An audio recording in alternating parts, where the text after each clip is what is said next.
Hello friends, आज मु आपनको संतान प्राप्ति विषय जो मंत्र अच्छी से विषय किसी कहबी किंतु मु आपनको जनइबा चाहे जीवन और मृत्यु सब भगवान को ऊपर अच्छी।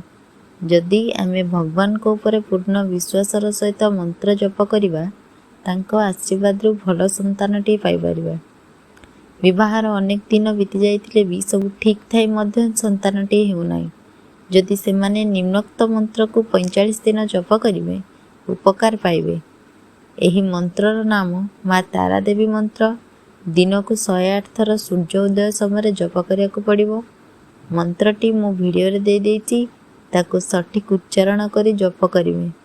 मंत्र सठिक उच्चारण न हेले तार सिद्धि हुए नाही। मंत्रटी को माँ तारांको फोटो रे रखी फूल धूप दीप देई 108 थर जप करिवे। देखिबे बहुत जल्दी आपणक मनस्कामना पूर्ण हेबो। धन्यवाद।